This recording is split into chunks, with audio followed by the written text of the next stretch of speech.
Assalamualaikum warahmatullahi wabarakatuh. Alhamdulillah wa kafa, salatu wassalamu ala nabiyyina Mustafa wa ala alihi wa ashabihi wa man sara ala nahjihi wa man ittafa, amma ba'd. Teman-teman para hadirin yang terhormat, malam ini kita lanjutkan membaca buku Marhaban bil Maut, ini selamat datang kematian. Sebuah buku yang berisi tentang bahasan zuhud dan ar-raqaiq. Di pembahasan lalu kita sudah sampai pada bab bahasan tentang ruh, ya, penjelasan tentang ruh, bagaimana hakikat ruh dan bagaimana proses ruh keluar dari badan manusia, dan setelah itu kemana perjalanan ruh setiap anak Adam. Kemudian perbedaan perlakuan ruh orang Muslim dan ruh orang kafir, di mana masing-masing mereka diperlakukan berbeda oleh Allah Subhanahu wa Ta'ala. Kemudian kita juga sudah berbicara tentang ruh, di mana ruh orang mukmin berada di alam barzakh sebelum hari kiamat terjadi, dan di mana ruh orang-orang kafir berada, ya. Dan ini sudah kita bahas di bahasan yang lalu. Kemudian juga kita sudah berbicara tentang informasi adanya nikmat dan azab kubur. Nikmat dan azab kubur. Bahwasanya kuburan itu di dalamnya terdapat nikmat atau azab. Nikmat atau azab. Dan ini adalah bahagian penting daripada akidah kaum muslimin Ahlus Sunnah wal Jamaah. Ini kita beriman dengan adanya nikmat atau azab kubur. Keimanan tentang nikmat dan azab kubur, dia merupakan turunan daripada iman kepada hari berbangkit, pada hari kiamat. Siapa yang tidak beriman dengan adanya nikmat dan azab kubur, maka mereka jatuh kepada sebuah kesalahan besar. Para ulama mengatakan mereka jatuh kepada perkara bid'ah. Perkara bid'ah. Kenapa? Karena tentang nikmat dan azab kubur sudah sabit dari Al-Quran dan juga dari hadis-hadis Nabi Sallallahu Alaihi Wasallam. Bahkan dinukilkan ijma' oleh banyak para ulama. Dinukilkan oleh banyak para ulama tentang adanya nikmat dan azab kubur. Tetapi sebahagian orang-orang justru menolak akan adanya peristiwa ini. Mereka meyakini bahwasanya kuburan itu hanya tempat istirahat belaka. Baik orang muslim ataupun orang kafir diperlakukan sama. Ini merupakan hillah atau kesalahan yang besar, masuk kesalahan yang fatal. Dan di antara cara mereka menolak azab kubur, teman-teman, adanya nikmat dan azab kubur, karena mereka tidak bisa, kita manusia tidak bisa mengetahui bagaimana persisnya yang terjadi di alam kubur. Jadi kalau ada orang menggali kubur setelah mayat dikuburkan, kita tidak tahu, tidak bisa melihat dengan indera kita apa yang terjadi dalam kubur. Apakah ada kubur jenazah benar-benar, mayat benar-benar disiksa atau diberikan nikmat, kita tidak tahu. Ya, kita tidak mengetahui. Oleh karenanya, pembahasan tentang nikmat dan alam kubur ini merupakan pembahasan yang gaib. Yang bermain di sini, teman-teman, bukanlah akal dan perasaan. Bukan indrawi yang bermain di sini, tapi yang bermain adalah wahyu, bukan akal. Kalau dimainkan dengan akal, Bapak-bapak, teman-teman, maka tidak ketemu. Karena orang-orang yang mengedepankan akal daripada wahyu, mereka menolak alam kubur. Bahkan di antara syubhat juga, cara mereka menolak adanya nikmat dan azab kubur adalah ayat Al-Quranul Karim yang terdapat di dalam surat Yasin, sebagaimana firman Allah, wa qalu ya wailana man ba'athana min marqadina hadza ma wa'ada ar-rahmanu sadaqa al-mursalun. Surat Yasin. Ada yang hafal surat Yasin di sini? Hafal surat Yasin, ya? Surat Yasin ayat 52. Dan mereka berkata, ini siapa mereka di sini? Adalah orang-orang yang berada di dalam kubur sebut ketika hari berbangkit. Ya wailana, aduhai celakanya. Man ba'athana min marqadina. Siapa yang membangkitkan kami dari tempat tidur kami? Marqad artinya adalah tempat berbaring, tempat tidur. Ya. Kemudian dikatakan hadza ma wa'ada ar-rahmanu was-sadaqa al-mursalun. Dikatakan kepada mereka, ini adalah hari yang dijanjikan oleh Ar-Rahman, yakni Allah Subhanahu wa taala yang Maha Penyayang kepada engkau, dan sungguh benarlah apa yang disampaikan oleh para rasul. Ayat ini teman-teman, ayat ini surat Yasin ini dijadikan sebagai dalil argumentasi oleh sebagian orang yang untuk menolak alam kubur. Padahal ayat ini justru bercerita tentang alam kubur. Nah, gimana tuh menemukannya? Gimana menemukannya? Termasuk buku yang berjudul itu alam apa azab kubur ada atau tidak, yang dikarang oleh Bung Agus Mustafa. Ya. Saya baca bukunya. Ini di antara ayat yang dia gunakan untuk menolak apa? Bahwasanya alam kubur itu tidak ada. Orang di dalam kubur itu seperti orang yang tidur, Pak. Tidur. Kemudian nanti hari kiamat datang, dia terbangun. Apa dalilnya ini ayatnya? Siapa yang membangunkan kami dari tempat tidur kami? Berarti apa? Orang dalam kubur ada tidur. Dalil ini katanya menolak adanya adab kubur. Nah, gimana kita mendudukkannya, Pak? Gimana kita mendudukkannya? Nah, cara kita memahami bagaimana memahami ayat ini dengan benar, tentu tidak boleh kita pahami dengan dengan akal dan perasaan. Tetapi kita mesti mengembalikan pemahaman ayat ini kepada pemahaman orang yang lebih paham daripada kita. Siapa itu? Ini para pendahulu kita, para salaf. Bagaimana penjelasan para sahabat tentang ayat ini, itu lebih penting. Nah, para sahabat, para salaf, mereka memahami ayat ini. Maksud daripada marqadina di sini adalah tempat tidur. Maksud daripada tidur di sini adalah yakni Allah Subhanahu wa taala, ini di antara tafsirnya, menidurkan mayat atau jenazah di antara dua tiupan sangkakala. Tiupan sangkakala nanti jika hari kiamat terjadi pada dua kali. Tiupan pertama adalah tiupan yang menghancurkan. Dan tiupan yang kedua adalah tiupan yang membangkitkan. Nah, di antara dua tiupan ini, sebagian ahli tafsir mengatakan, semuanya dituliskan oleh Al-Qurtubi, juga Ibnu Katsir, bahwasanya Allah Subhanahu wa taala menidurkan mayat sementara. Baik itu orang muslim ataupun orang kafir. Nah, adapun orang kafir, mereka tidur tapi tetap dalam kondisi mereka diazab. Azabnya tetap berlaku atas mereka. Ketika mereka dibangkitkan dan hari kiamat terlihat, mereka sadar bahwasanya benar-benar terjadi hari kiamat yang dahulu mereka dustakan, maka mereka baru tahu, oh ternyata azab yang akan diberikan oleh Allah kepada mereka berupa neraka, itu dibandingkan dengan siksaan yang mereka terima di alam kubur, bagaikan orang yang tidur sementara. Artinya apa? Orang yang tidur mungkin dalam kondisi melihat perkara-perkara yang menakutkan, mimpi yang menakutkan, sehingga dia terbangun tersentak dalam keadaan apa? Takut. Sementara apa yang dia akan temukan itu dibandingkan dengan siksaan yang dia terima bagaikan orang yang tidur sementara. Paham maksudnya? Oleh karenanya ayat ini justru menetapkan adanya azab kubur, bukan menafikan azab kubur. Tapi justru sebagian orang ayat ini dijadikan apa? Dijadikan dalil untuk apa? Untuk menolak adanya azab kubur. Makanya teman-teman, di antara penyimpangan-penyimpangan yang terjadi di dalam Islam itu adalah karena sebab apa?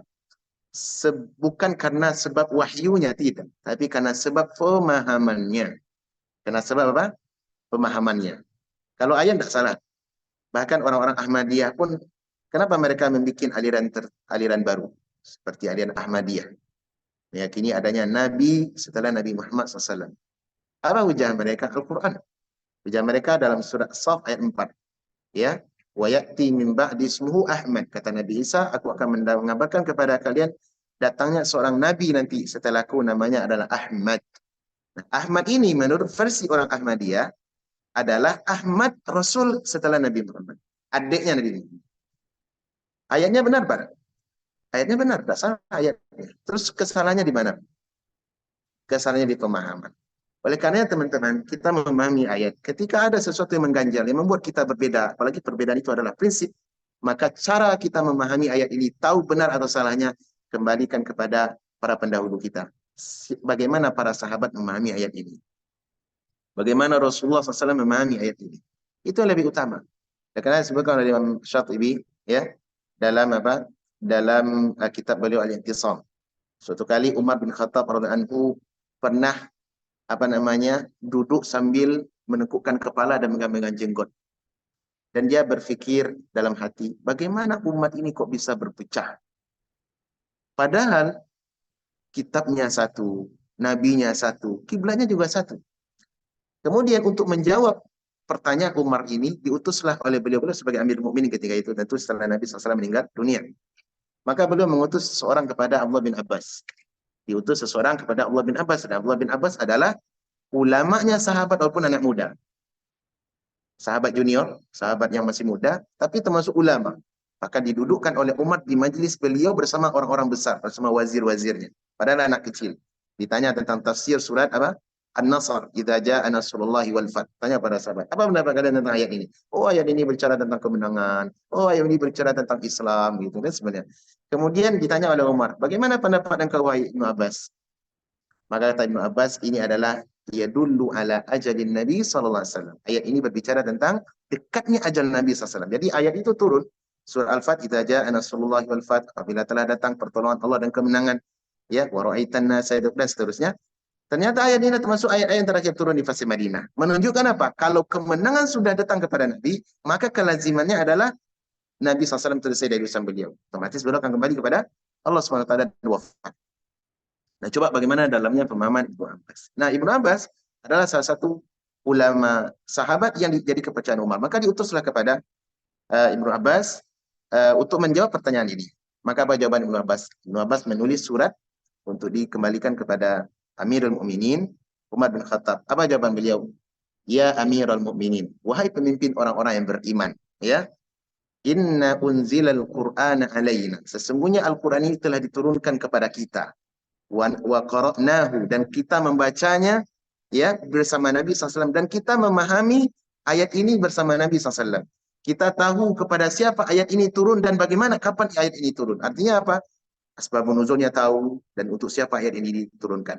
Akan tetapi nanti saya qaumun, akan datang nanti di akhir masa sekelompok manusia atau daripada umat Islam, mereka membaca ayat ini tetapi mereka tidak tahu kapan ayat ini diturunkan, kepada siapa ayat ini diturunkan, apa sebabnya ayat ini diturunkan. Kemudian karena mereka tidak tahu tadi, maka mereka memahami dengan pemahaman sendiri. Sama lah kayak ini, Pak. Ayat justru menetapkan azab kubur, tapi setelah itu digunakan untuk menentang adanya azab kubur. Baik, ini pembahasan yang lalu. Sekarang kita akan bahas pembahasan yang terakhir, teman-teman, di bab yang ke tiga ya. Bab yang pertama. Di bab pertama bahasan terakhir. Silakan yang punya buku, lihat halaman 156. Baik, penulis di sini menyebutkan setelah penjelasan tentang perjalanan ruh, maka perlu kita mengenal tentang perjalanan yang panjang. Perjalanan yang panjang. Apa maksud poin bahasan di di bahasan terakhir ini, teman-teman? Yang akan kita bahas adalah sebenarnya kita akan menjelaskan tentang renungan kehidupan dan nampak jelas perjalanan hidup. Renungan dan nampak jelas perjalanan kehidupan. Bahwasanya setiap manusia, setiap kita ini ya sedang menjalani proses perjalanan yang real dan nyata. Alam demi alam sudah kita tempuh. Mulai dari pertama sekali alam yang sudah kita jalani adalah alam ruh. Alam ruh, dan kita tidak tahu ruh itu di mana alamnya. Namun dia ada. Satu. Yang kedua alam rahim. Dan ini sudah kita jalani lebih kurang berapa? 8-9 bulan, tergantung masa yang Allah takdirkan. Setelah itu kita masuk ke alam yang ketiga. Ini adalah alam yang nyata untuk kita hari ini. Alam yang nyata menurut kita hari ini alam dunia. Dan kita sedang melakukan perjalanan masing-masing, saya dan kita semua ya sedang menjalani sebuah traveling, sebuah perjalanan yang tidak tahu kapan perjalanan ini akan usai, kapan perjalanan ini akan sampai. Setelah itu perjalanan ini pasti mesti berakhir dan kita akan melanjutkan alam berikutnya. Ini alam barzakh. Alam barzakh. Dan alam barzakh, teman-teman, adalah alam yang kita tidak tahu berapa lama manusia akan berada di alamnya, di dalamnya. Hari ini, di detik ini, sudah ada mungkin di bawah perut, dalam perut bumi ini miliaran manusia. Allah alam tidak tahu berapa jumlahnya. Bisa jadi triliunan semenjak Nabi Adam AS sampai manusia terakhir yang meninggal hari ini. sampai manusia terakhir meninggal ini. Dan kita tidak tahu berapa lama manusia berada di dalam perut bumi, itu alam barzakh. Dan kita pun akan menemuinya tanpa terkecuali. Nah, di alam barzakh nanti kita tidak tahu berapa lama di sana sampai hari berbangkit. Ya, kenapa? Karena alam barzakh adalah alam yang gaib dan dia bagian daripada halte pertama daripada halte kehidupan akhirat. Ketika Utsman bin Affan melihat kuburan dan dia menangis sampai yabulla lihyatahu, jenggotnya basah menangis melihat kuburan. Maka beliau ditanya, kenapa engkau menangis wahai Amirul Mukminin? Diingatkan surga dan neraka engkau tidak menangis, tapi justru melihat kuburan engkau menangis. Apa jawaban Utsman bin Affan? Saya telah mendengar Nabi SAW bersabda, apa?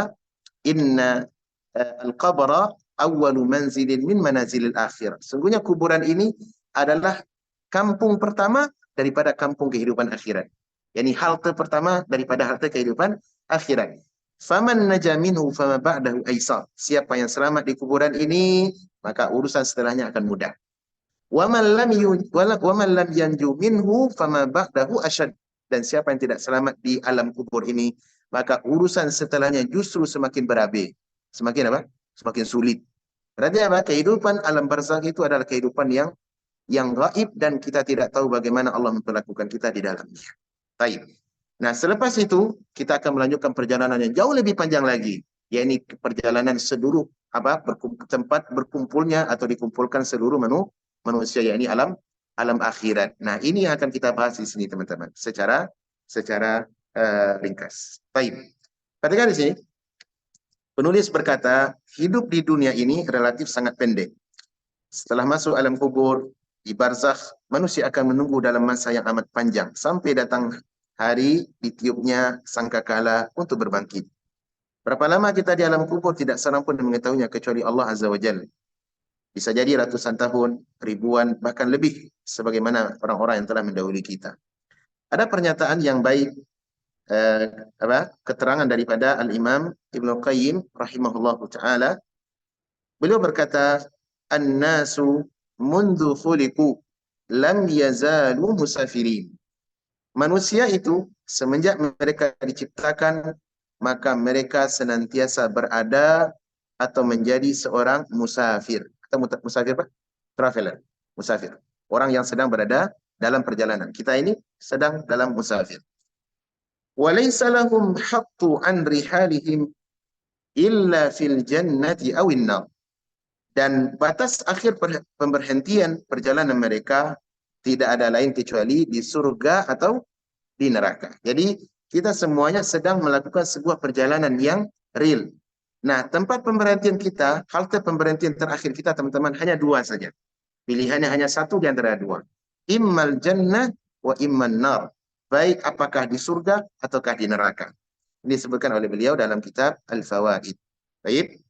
Nah, perjalanan ini teman-teman, perjalanan yang akan kita temui adalah perjalanan alam barzakh. Ini perjalanan menuju akhirat, di mana tempat berkumpulnya manusia nanti kelak di mahsyar. Dan hisab serta segenap peristiwa-peristiwa besar yang lainnya akan kita temui nanti di alam mahsyar. Jadi perjalanan di kehidupan akhirat ini jauh lebih lebih panjang dan jauh lebih menyulitkan lagi. Karena di sana nanti akan ada peristiwa-peristiwa besar yang akan kita temui. Di antara peristiwa besar apa itu? Adanya mizan, adanya hisab, ya, adanya tanya jawab antara kita dengan dengan Allah Subhanahu wa taala, mana setiap kita akan berbicara langsung dengan Allah Subhanahu wa taala, laisa bainana wa bainahu turjuman. Kata Nabi SAW, tidak ada penerjemah antara kita dengan Allah Subhanahu wa taala. Berarti ini sebuah interview, interogasi yang luar biasa, dan itu mengerikan. Suatu yang sangat mengerikan. Perjalanan yang peristiwa yang besar. Kemudian di antara peristiwa besar yang akan kita temui juga nanti di dalam akhirat teman-teman adalah adanya sirat. Adanya sirat. Dan setiap kita akan menempuhnya. Sebagaimana firman Allah dalam surat Maryam, wa in minkum illa wariduha. Setiap kalian pasti akan menempuhnya. Kana ala rabbika hatman maqdiyyan. Karena itu adalah sebuah ketetapan yang sudah ditulis oleh Allah Subhanahu wa taala dan itu pasti berlaku. Pasti berlaku. Baik. Kemudian di antara peristiwa besar juga teman-teman, peristiwa besar yang akan kita temui nanti adalah adanya kondisi manusia menyeberangi apa? Menyeberangi sirat ini. Menyeberangi sirat ini.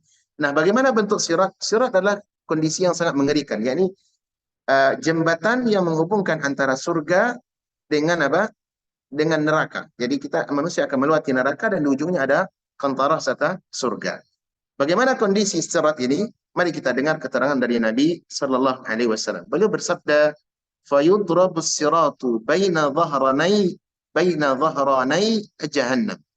Maka dibentangkanlah, kata Nabi, sirat di tengah permukaan jahannam. Jadi sirat ini adalah semacam apa namanya? Semacam jembatan atau tempat di mana kondisinya adalah sangat apa namanya? Sangat menyulitkan, sangat sulit, yang terbentang di permukaan neraka jahannam. Maka kata beliau, "Fa'akunu awwala man yajuzu minar rusuli bi ummatihi." Maka aku dan umatku adalah yang termasuk golongan yang pertama sekali melewatinya dari golongan para rasul, ya. Maka Nabi SAW adalah orang yang termasuk apa namanya? Orang yang pertama sekali melewati sirat itu. Melewati sirat. Wala yatakallamu yawma idzin ahadun illa rusul. Hari itu sangat menegangkan, di mana tidak ada yang berani berbicara di hari itu kecuali para rasul. Wa kalamur rusuli yawma idzin Allahumma sallim sallim. Dan pada hari itu para rasul ucapan mereka hanya satu saja, ya Allah, selamatkan, selamatkan. Jadi para nabi dan rasul akan menunggu umat mereka di penghujung jalan. Di penghujung jalan, sementara umat beliau, umat mereka termasuk kita, umat Nabi SAW, akan menempuh sirat, dan doa para nabi hanya satu, Allahumma sallim sallim. Ya Allah, selamatkanlah dan selamatkanlah. Jadi para nabi meminta kepada Allah untuk diselamatkan umat mereka yang layak untuk diselamatkan. Mudah-mudahan kita semua termasuk orang yang mendapatkan syafaat dari doa para nabi dan rasul. Baik. Kemudian tentang masalah sirat ini, teman-teman, di antara perjalanan nanti yang akan ditemui, kata Nabi SAW, "Thumma yu'ta bil jasari fayuj'alu baina dhahri jahannam." Kemudian didatangkanlah jembatan itu, lalu dibentangkan di atas permukaan jahannam. Kemudian para sahabat bertanya, "Ya Rasulullah, wa mal jasar?" Apa yang dimaksud dengan apa? Dengan jembatan itu. Apa bentuk jembatan itu? Kata beliau SAW, "Madhadatun mazillah. Madhadatun mazillatun alaih khatatif wa kalalibun wa hasakatun mufaltahatun laha syawkah uqaifa'u takun bijanadin takunu binajdin yuqalu lahu sa'dan." Dan ini kondisi Nabi SAW menjelaskan bagaimana kondisi jembatan itu. Kata beliau, yang dimaksud dengan sirat adalah bentuknya sangat licin dan menggelincirkan. Ini jembatan itu licin lagi menggelincirkan. Di atasnya terdapat besi-besi pengait dan kawat berduri yang ujungnya bengkok. Ia bagaikan pohon berduri dari Najd. Najd adalah kota dari apa namanya? Kota Makkah, ya.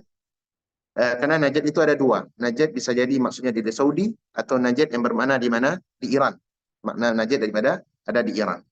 Baik, ia bagaikan pohon berduri dari Najd, dikenal dengan pohon Sa'dan. Ini pohon yang memiliki memiliki duri dan pengait. Dia kayak memiliki pengait. Saya tidak tahu bentuk pohon ini, tapi ini adalah gambaran bentuk pendekatan yang diberikan oleh Nabi SAW bagaimana kondisi jembatan itu begitu mengerikan. Jadi jembatan yang sangat panjang, kemudian dia licin menggelincirkan, dan di antara di sekeliling atau di antara jembatan itu terdapat kayu-kayu pengait atau besi-besi pengait yang akan mengait siapa saja yang dikehendaki oleh Allah sehingga jatuh ke dalam neraka jahanam. Baik.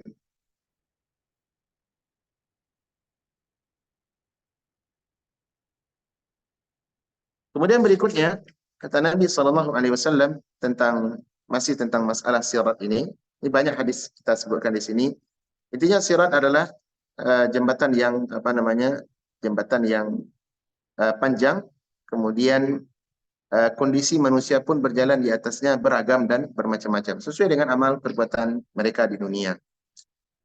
Kita dengar keterangan dari sahabat Abu Hudzaifah ibnu Yaman radhiyallahu anhu. Nabi SAW beliau pernah bersabda, ya, wa tursalul amanatu war rahim Lalu diutuslah amanah dan rahim, yakni tali persaudaraan. Fataqumani janabatai sirat yaminan wa shimalan. Maka tiba-tiba keduanya berdiri di samping kiri, kanan dan sirat. Jadi Allah Subhanahu wa taala mendatangkan mendatangkan amanah dan rahim. Kenapa ada apa dengan amanah dan rahim, teman-teman? Amanah adalah bentuk kepercayaan yang Allah berikan kepada kita, baik itu dari sisi agama ataupun dari sisi perkara duniawi, masalah harta dan semacamnya, jabatan dan semacamnya. Amanah perlu untuk dijaga. Orang yang menyia-nyiakan amanah, maka nanti dia akan dituntut di hari kiamat. Di antaranya amanah itu didatangkan dalam bentuk makhluk, berdiri di samping kiri dan kanannya neraka jahanam. Kemudian yang kedua rahim. Apa itu rahim? Yakni hubungan kekerabatan, persaudaraan yang ada hubungan hubungan rahim, hubungan perut dan semisalnya. Nah, dua rahim teman-teman juga perlu untuk dijaga. Bagaimana penjagaannya? Penjagaan adalah dengan menyambung hubungan rahim. Bahkan orang yang tidak menjaga hubungan rahim akan dituntut kelak di hari kiamat, di mana rahim itu akan berdiri di samping kirinya, sirat di atas neraka jahanam, dan kedua-duanya akan menuntut orang-orang yang setiap yang akan lewat. Apakah kalian dulu menunaikan amanah di muka bumi? Apakah engkau dulu termasuk orang yang menjalin silaturahim atau tidak? Dan ini dua hal ini teman-teman, dua perkara yang berat dalam kehidupan ini. Banyak orang yang melalaikan amanah, dan di sana juga tidak sedikit orang-orang yang memutus hubungan rahim. Hanya karena perkara-perkara remeh dari urusan dunia. Karena masalah harta, mau dia tidak bertegur sapa dengan saudara sendiri. Karena masalah warisan, mau dia memusuhi ibu bapak mereka sendiri. Bahkan ibu bapaknya berani diadukan ke mana? Ke pengadilan. Karena sebab apa? Masalah harta. Dan dia menganggap engkau tidak layak lagi menjadi ibu dulu, jadi ayah. Subhanallah. Amat mudahnya mereka memutuskan hubungan rahim. Padahal rahim, teman-teman, yang namanya nasab, tidak akan putus sampai hari kiamat. Tidak akan terputus dengan sebab apapun.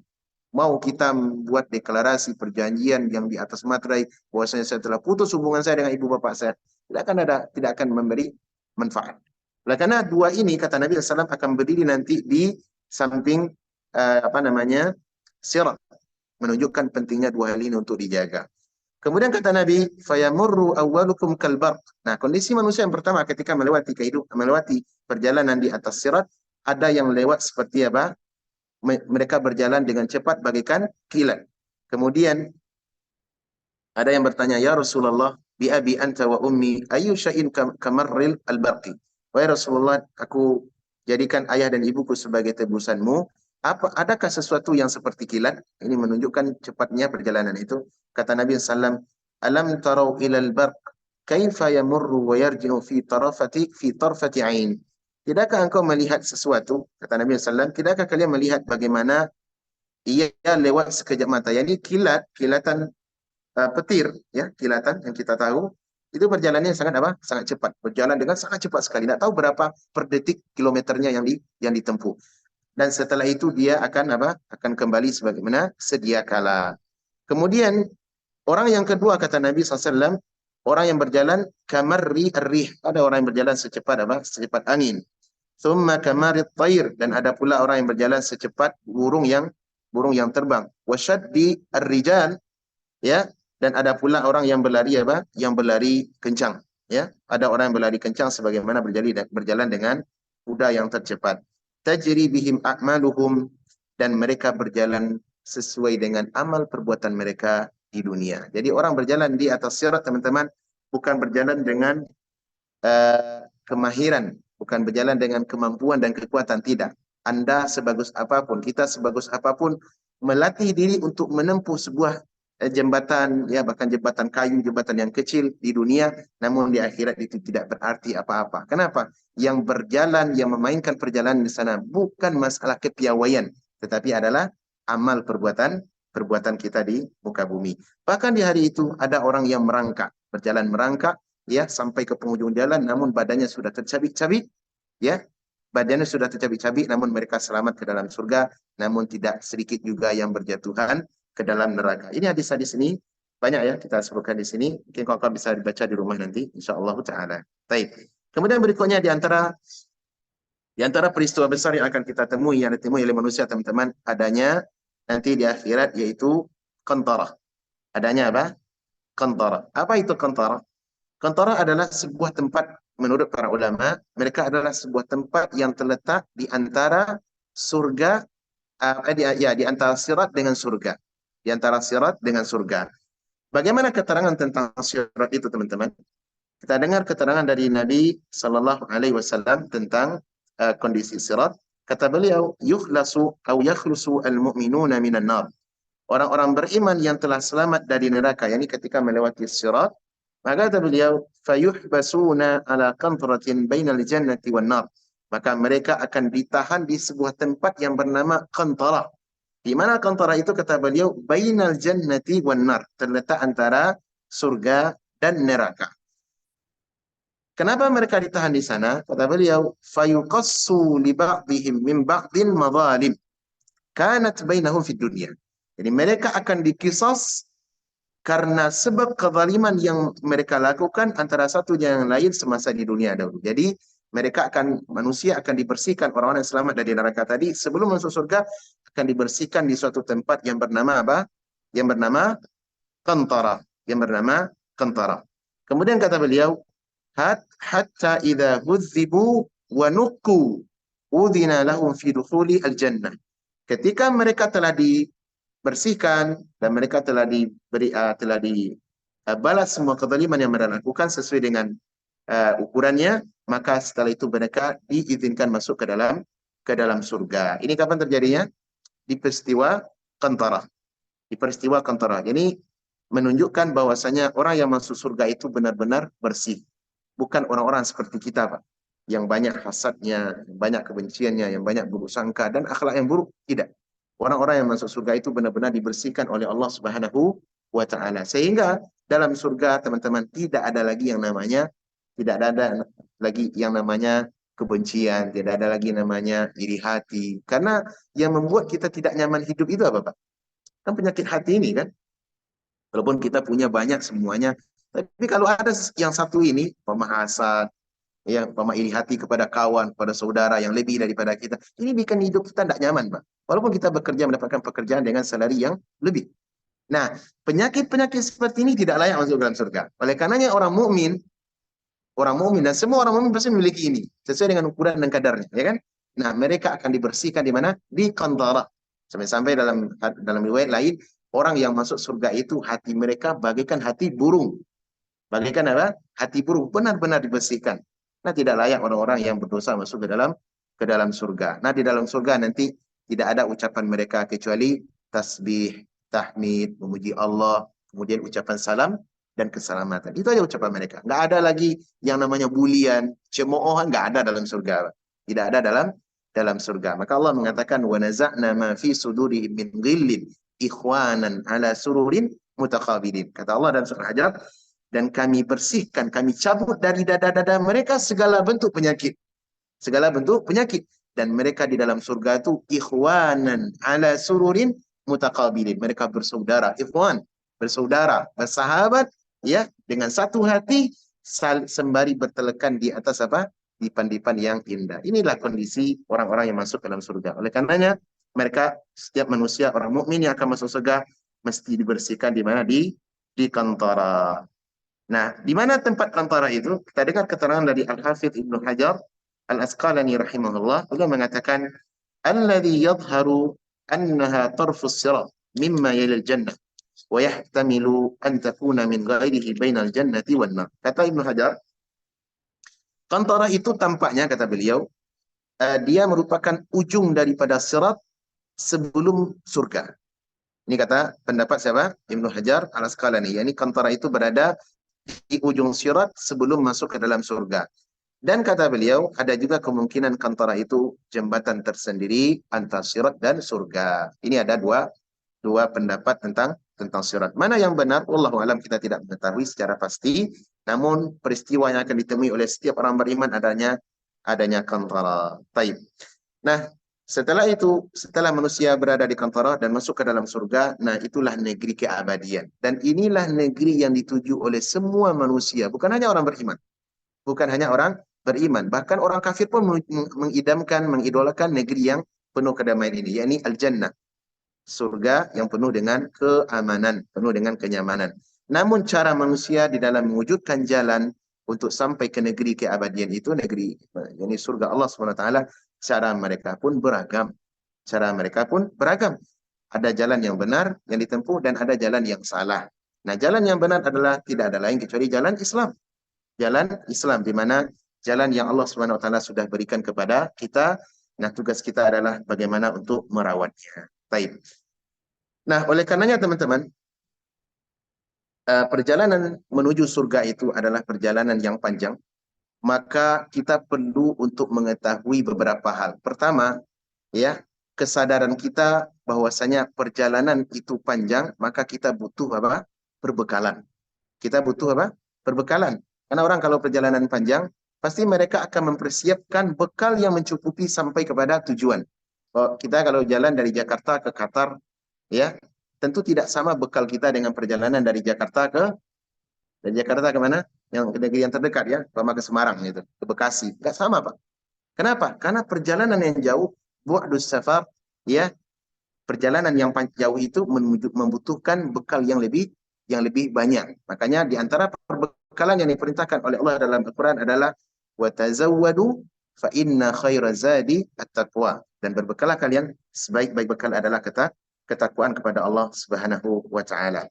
Nah, di sini penulis mengatakan itulah surga akhir perjalanan orang-orang beriman yang diselamatkan oleh Allah dari berbagai kesulitan peristiwa besar di hari yang mengerikan itu. Itulah kampung halaman orang-orang mulia, tempat berkumpul bersama para nabi, para syuhada, para ghuraba. Ghuraba maksudnya adalah orang-orang yang asing. Yang terasing maksudnya mereka terasing karena mengamalkan kebenaran. Mereka terasing karena mengamalkan apa? Kebenaran. Bukan asing dari wajah, tidak. Orangnya sama kayak kita-kita juga. Kulitnya sama, bahasanya sama. Tapi mereka justru terasing karena sebab gaya tampilan mereka yang sesuai dengan kebenaran. Sehingga mereka dianggap aneh oleh manusia. Dan ini terjadi di akhir zaman. Saya tidak tahu, Allah alam, apakah sudah datang masanya. Tetapi masa ini pasti akan terjadi. Ini orang-orang yang mengamalkan kebenaran dipandang sebagai orang yang aneh. Dipandang sebagai orang yang nyeleneh. Bahkan dikatakan, oh ini adalah orang yang orang asing gitu. Padahal mereka yang melakukan kemaksiatan, bergelimang dengan syahwat dan segala macam yang hal-hal bentuk kemungkaran, mereka menganggap inilah standar kehidupan yang benar. Ini yang terjadi. Nah, orang-orang yang ghuraba inilah dijanjikan oleh Allah Subhanahu wa taala akan masuk ke dalam surga. Di antara mereka adalah orang yang bersabar di atas ketaatan, meninggalkan dosa, dan orang-orang saleh lagi bertakwa. Negeri penuh dengan kenikmatan yang tiada tara, tempat istirahat terakhir bagi hamba-hamba yang berhati mulia, pelipur kesedihan dari prahara dunia. Di sanalah segala kepenatan dunia akan hilang dan terlupa. Segala kesedihan akan sirna, seakan tak pernah ada. Bersabar dan berpaculah untuk Firdaus, wahai sang jawara. Sebagaimana firman Allah dalam Al-Quran, Sabiqu ila maufiratin min rabbikum wa jannatin arduha ka ardis sama'i wal ard. Dan hendaklah kalian berlomba-lomba untuk mendapatkan ampunan Allah serta surganya yang seluas langit dan bumi. Uiddat lil ladzina amanu billahi wa rusuli, yang telah Allah sediakan untuk orang-orang yang beriman kepada Allah dan para rasulnya. Ini adalah surga, di dalamnya terdapat semua yang diinginkan oleh manusia. Allah berfirman, wa fiha ma tashtahihil anfus wa taladzul a'yun. Dan di dalam surga itu terdapat segala apa yang diinginkan oleh hati dan yang sedap dipandang oleh mata. Wa antum fiha khalidun, dan kalian akan kekal di dalam surga itu selama-lamanya. Apa yang diinginkan oleh manusia akan terdapat akan kita peroleh di dalam surga. Berbeda dengan dunia, teman-teman. Dunia ini sebahagian yang kita inginkan bisa kita peroleh. Tapi di sana justru lebih banyak apa yang kita inginkan, yang kita impikan tidak terwujud. Berbeda dengan surga. Kemudian dalam surga juga kata Allah apa? Wa taladzul a'yun, dan hal-hal yang mengindahkan, yang enak dipandang oleh mata. Jadi apa yang dipandang oleh mata? Kondisi surga itu sendiri. Semuanya, kemanapun kita akan melihat, pandangan mata kita terjatuh pasti di atas apa? Di atas pandangan yang indah. Kata Allah dalam surah Al-Insan, wa idza ra'aita thamma ra'aita na'iman wa mulkan kabira. Dimanapun engkau melihat, pandangan matamu akan jatuh, pasti engkau akan melihat kenikmatan dan kerajaan yang sangat luas. Dan puncak kenikmatan yang kita lihat, teman-teman, adalah wajah Allah Subhanahu wa taala. Sebagaimana firman Allah dalam Al-Qur'an, lilladzina ahsanul husna wa ziyadah, dan bagi orang-orang yang masuk ke dalam surga itu mereka akan diberikan kenikmatan negeri yang aman dan tambahan nikmat apa? Nikmat tambahan. Apa nikmat tambahan? Yakni an-nadhuru ila Allah Subhanahu, melihat kepada wajah Allah Subhanahu wa taala. Dan datang dalam hadis dari dalam hadis sahih Muslim, Nabi SAW mengatakan, "Fama u'tu syai'an ahabba ilaihim minan nadhari ila Allah Subhanahu." Ketika penduduk surga telah diberikan nikmat yang banyak, maka mereka dipanggil, "Maukah kalian aku tambahkan sesuatu?" Maka kata mereka, "Ya Allah, apalagi yang mau engkau tambahkan? Wajah kami telah engkau putihkan dan engkau telah selamatkan kami dari neraka. Apa nikmat yang lebih besar daripada ini?" Maka ketika dibuka hijab, kata Nabi SAW, tidak ada nikmat yang lebih puncak, yang lebih mereka rasakan melebihi daripada melihat kepada wajah Allah Subhanahu wa taala. Berarti melihat wajah Allah adalah puncak daripada seluruh kenikmatan. Puncak daripada apa? Seluruh kenikmatan. Artinya betapa indahnya wajah Allah itu. Dan ini adalah surga yang perlu menenangkan hati kita dikala di dunia ini, teman-teman. Surga keimanan. Walaupun banyak pancaroba kehidupan ini, banyak petaka dan ujian demi ujian yang kita hadapi, maka ketika kita kembali kepada penjelasan Allah dan hadis-hadis Nabi, hati ini akan terobat. Hati ini seakan terobat. Bagaimana kondisi kondisi dunia yang tidak mengenakkan jiwa. Tapi ketika kita kembali kepada hadis-hadis Nabi SAW, maka seakan jiwa ini terobati. Inilah yang dimaksud dengan surga yang hakiki. Surga hakiki itu ada dua, teman-teman. Pertama ada namanya surga dunia, dan kedua ada namanya surga akhirat. Kalau surga akhirat sebagaimana yang telah kita dengar dan kita fahami. Namun ada surga hakiki yang perlu kita tahu, di mana surga ini adalah surga yang ada di dunia sebagai syarat untuk masuk kepada surga di akhirat. Apa surga itu? Surga ini adalah surga yang dijelaskan oleh Ibnu Taimiyah rahimahullah. Kata beliau, "Inna fid dunya la jannatun." Sesungguhnya di dunia ini ada suatu surga. "Man lam yadkhulha lam yadkhul jannatal akhirah." Siapa yang tidak mampu masuk ke dalam surga yang ada di dunia ini, maka dia tidak akan masuk ke dalam surga yang ada di akhirat. Apa itu surga yang beliau maksud? Yakni surga keimanan. Surga keimanan yang ada di hati, yang ada benihnya di dalam hati orang-orang beriman. Ketika mereka mempelajari keimanan dan menanamkan pohon keimanan di dalam hati, maka tidak ada yang memberikan kesedihan atas mereka. Dan perlu hal-hal seperti ini kita kaji, teman-teman. Baik. Dan di antara bentuk ujian dunia hal yang perlu kita ketahui tentang perjalanan kehidupan ini, teman-teman, setelah perjalanan yang panjang, ya, maka kita butuh bekal. Yang kedua adalah perlu kita tahu bagaimana aturan main dalam perjalanan. Perlu kita tahu apa? Aturan main dalam perjalanan. Tadi kan bekal. Tadi kita butuh bekal. Di antara bekal kita adalah bekal keimanan, ya, bekal agama, bekal ketakwaan dan seterusnya. Yang kedua, teman-teman, perlu kita tahu aturan main, kode etik dalam perjalanan. Karena kalau kita tidak tahu kode etik dalam perjalanan, maka bisa jadi kita akan gagal atau menyerah dalam menghadapi kesulitan dalam perjalanan itu. Nah, di antara pesan-pesan yang disampaikan oleh agama, bagaimana mengetahui kode etik perjalanan, bahwasanya perjalanan yang akan kita tempuh ini adalah perjalanan yang panjang, maka selama dalam perjalanan itu banyak aral yang melintang. Banyak ujian, banyak cobaan dan aral yang melintang. Jadi ini jalan tol, teman-teman. Jalan tol itu pasti nanti ada jalan yang samping kiri dan kanan. Jalan-jalan kecil. Nah, di setiap perjalanan, di setiap cabang jalan, dari induk jalan yang ada, di setiap cabang jalan, itu pasti ada sesuatu yang akan menggoda kita untuk menempuh ke sana. Padahal jalan kita sudah jelas di jalan yang lurus, jalan Islam yang Allah ajarkan pos terakhirnya adalah surga. Ini jalan Islam.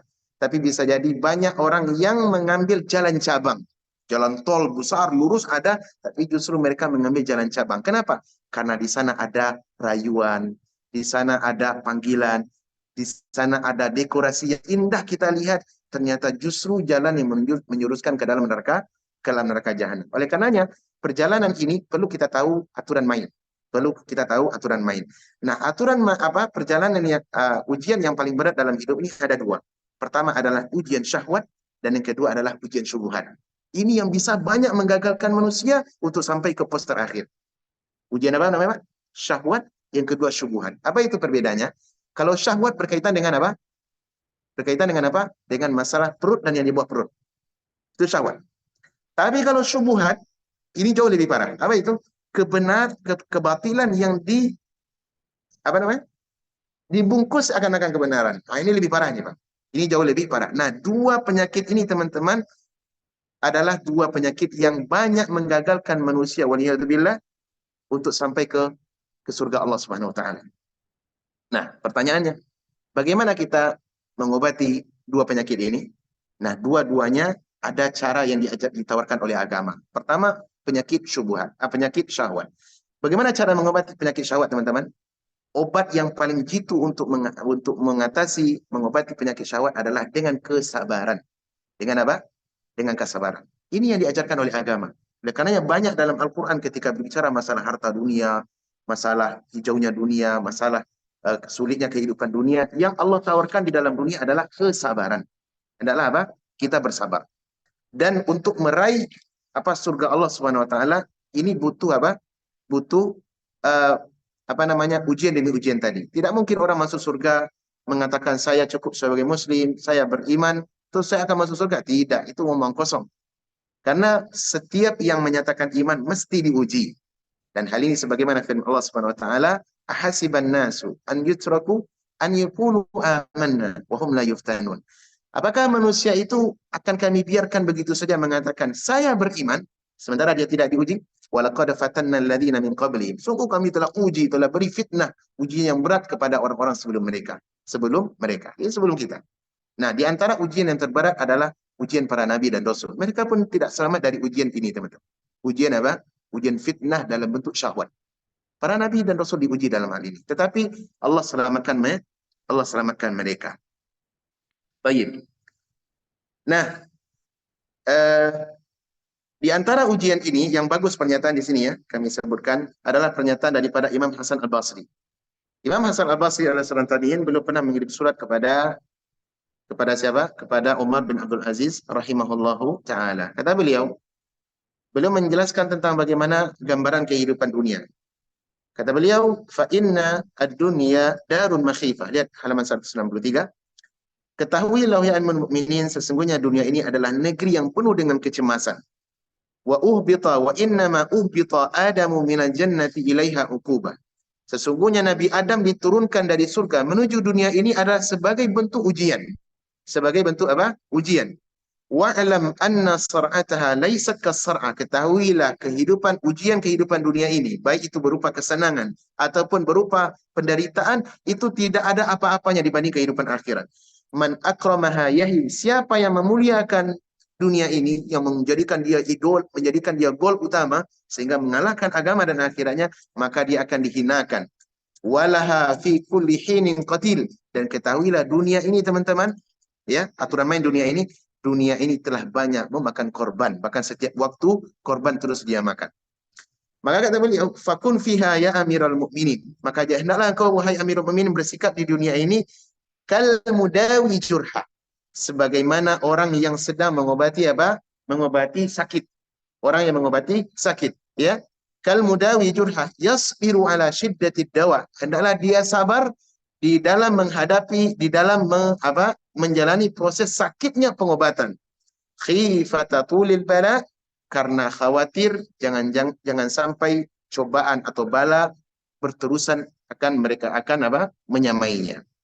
Inilah gambaran bagaimana kehidupan dunia yang disebutkan oleh Al-Imam Hasan Al-Basri rahimahullah, bahwasanya dunia ini adalah negeri yang penuh dengan ujian dan butuh untuk kesabaran.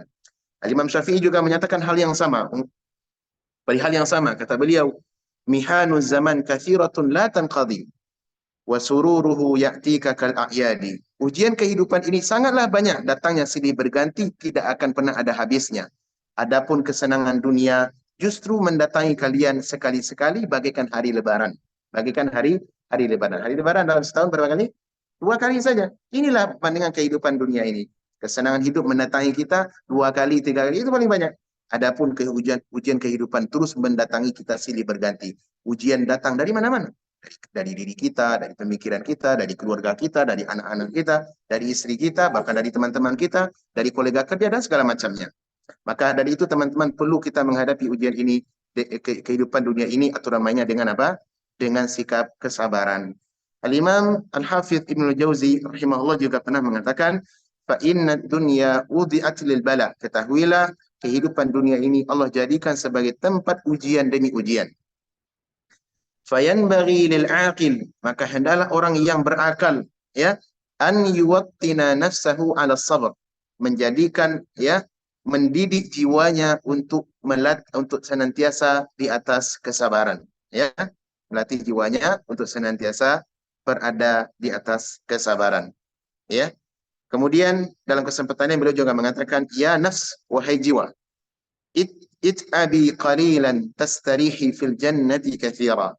Hendaklah engkau berlelah letih sedikit, maka niscaya engkau akan beristirahat di surga Firdaus dengan istirahat yang sangat panjang. Nah, untuk mendapatkan negeri yang penuh dengan kenikmatan teman-teman, maka butuh kita dengan ujian. Hasil yang kita peroleh rata-rata ditentukan dengan proses yang kita tempuh. Kawan-kawan, kalau untuk datang umpama mendapatkan pekerjaan yang baik, ada enggak ujian di sana? Ada interview, ada pernyataan-pernyataan, ada ditanya tentang pengalaman kerja dan segala macamnya. Ada ujian-ujian di situ. Nah, perlu diketahui ujian ini tujuannya apa, teman-teman? Untuk mendapatkan hasil yang lebih baik. Nah, demikian pula kehidupan agama. Kita justru diuji adalah untuk meraih apa? Meraih surga yang mulia. Syekhul Islam Ibnu Taimiyah pernah juga mengatakan, wal manazilul aliyah la tunalu illa bil bala. Kedudukan yang mulia tidak diraih kecuali dengan ujian dan cobaan yang berat. Oleh karena untuk mendapatkan surga, teman-teman, ada sebuah penyakit, yakni apa? Penyakit syahwat. Nah, obatnya adalah kesabaran. Nah, kita masuk yang kedua. Di antara penyakit yang menghalangi manusia untuk masuk ke dalam surga adalah penyakit syubhat. Dan ini adalah penyakit yang jauh lebih berbahaya. Kalau syahwat ini adalah penyakit orang-orang yang rata-rata adalah walaupun ada juga orang-orang alim yang terkena dengannya, tetapi rata-rata adalah orang-orang yang orang yang tidak belajar agama. Dan syaitan lebih mudah mempengaruhi orang-orang yang tidak belajar agama melalui syahwat. Nah, tapi di sana juga ada penyakit yang berbahaya, ini penyakit syubhat. Penyakit syubhat. Apa itu syubhat? Ini menggambarkan jalan yang batil seakan-akan jalan kebenaran, sehingga manusia berbondong-bondong untuk menempuhnya. Dan ini telah berjaya para iblis, para syaitan dalam menggoda manusia, sehingga banyak manusia yang tersesat di muka bumi ini. Kalau kita lihat kalkulasinya, antara orang muslim dan orang non-muslim, mana yang lebih banyak? Lebih banyak adalah orang-orang non-muslim. Dan semua mereka berada di atas kebatilan. Padahal mereka menempuh jalan mereka masing-masing, mereka menyangka di atas kebenaran. Inilah syubhat. Nah, kemudian kita lihat pula ke dalam Islam. Kaum muslimin yang ada sekitar 2 miliar ini, bentuknya pun beragam. Kondisi mereka pun beragam. Ya, ada Syiahnya, ada Rafidhahnya, ada Khawarij, dan segala macamnya. Dan mereka masing-masing menyatakan diri di atas apa? Di atas kebenaran. Inilah bentuk fitnah yang luar biasa. Nah, sekarang pertanyaannya, untuk obat syubhat ini, apa obatnya, Pak? Apa obat yang jitu? Apa bisa didapatkan di apotek? Tidak. Obat untuk mengatasi syubhat adalah belajar ilmu agama. Ilmu obatnya. Tidak ada daripada itu. Nah, inilah kondisi perjalanan yang panjang, ya, bahwasanya perjalanan untuk menuju surga Allah Subhanahu wa taala butuh perjuangan yang hebat dan tidak sedikit aral yang melintang. Oleh karenanya, ya, untuk menghadapi perjalanan itu kita butuh perbekalan dan kita butuh mengetahui bagaimana aturan-aturan permainan di dalam perjalanan sehingga kita selamat. Ada pernyataan yang baik, teman-teman, yang kita nukilkan dari seorang ulama yang bernama Al-Imam Syekh Al-Albani rahimahullah.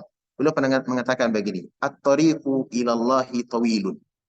Perjalanan menuju Allah itu sangatlah panjang. Wa nahnu namdi fihi kasulahfah. Adapun kita berjalan untuk di atas perjalanan itu terseot-seot pelan-pelan bagaikan perjalanannya kura-kura.